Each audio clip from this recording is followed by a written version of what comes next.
The migrant caravan continues to cast a pall over American politics, but at least for now, they're not on U.S. soil. They're in Mexico, right on the border in Tijuana. While the convoy agitates to be let into this country, no questions asked, the city of Tijuana is stuck with feeding and housing the migrants, and many Tijuana residents are fed up with that. I'm not really in favor of them coming the way they did. You know, to me, it feels like they invaded. In my more than 20 years working here, I've never seen a situation of this kind. It's as if we're in a war zone. Are you worried more are coming? Very much. We are not prepared for this. But there are ways in which I can enter your home asking for support and help. This was not the correct way. We are here because our government has not taken control of these, what we call invasions. Should this caravan have been stopped at the Guatemala border? Of course. I agree with that 100%. It should have. Of course. Well, a new poll by a Mexican newspaper finds that 7 in 10 Mexican citizens hold a negative view of migrant families entering their country. 52% of Mexicans say their country should block any migrants from entering the country without documentation. So the question is, we're getting this right from CNN, are the citizens of Mexico anti-Hispanic racist? They've got to be with those attitudes. Ethan Behrman is a California radio host, and he joins us tonight. Ethan, what I find amazing about this is that the international racist conspiracy is so vast that it includes the majority of Mexican citizens. Like, I never even imagined that in my wildest dreams. Are you surprised to hear it? I'm actually not surprised, Tucker, because we as human beings have a history of not liking the other. This dates way back. This is a deep part of our brains. So anytime that we see other people coming into our country, we have a negative response to it. That is something that we have to consciously overcome to connect as fellow human beings, because don't forget, these migrants are human beings. Yes, but they're also, and by the way, there's some truth in what you just said, and I think it's a fair kind of non-judgmental observation of human nature, and I agree with it, I think. What I don't agree with is the reduction by the morons in control of our culture and our public conversation of everything to a simple black versus white versus Hispanic racial divide. And what I guess these pictures and interviews show us is that it's much more complicated. They're not racists for not wanting their country changed by migration overnight, are they?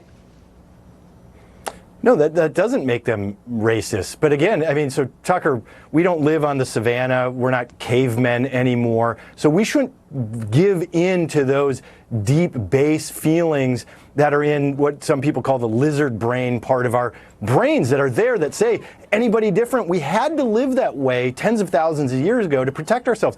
We're more advanced in that now. We actually have the technology to identify people, to process and to help people. Because remember, these are asylum seekers who are fleeing violence and food insecurity. No, they're not.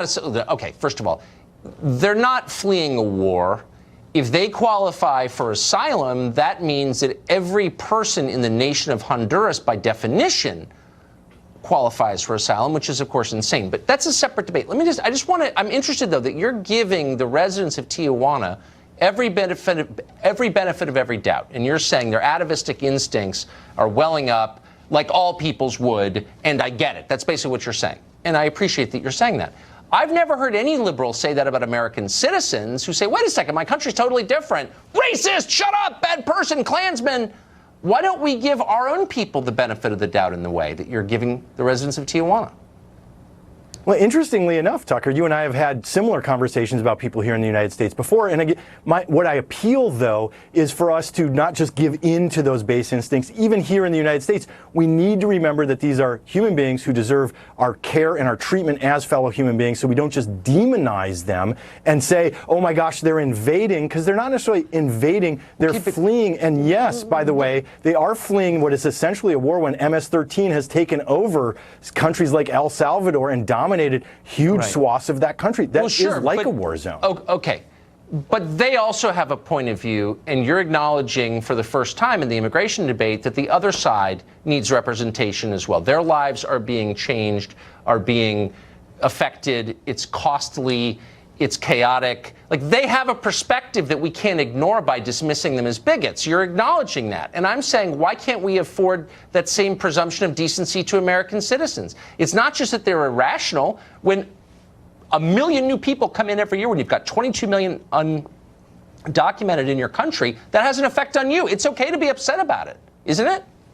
Well, look, we can acknowledge that assimilation can be difficult for the first generation, but remember, it's the second and third generations that assimilate, and we no longer have those feelings once we get over that initial shock of, hey, maybe they're speaking a different language, maybe they're eating different food, which we end up loving in this country.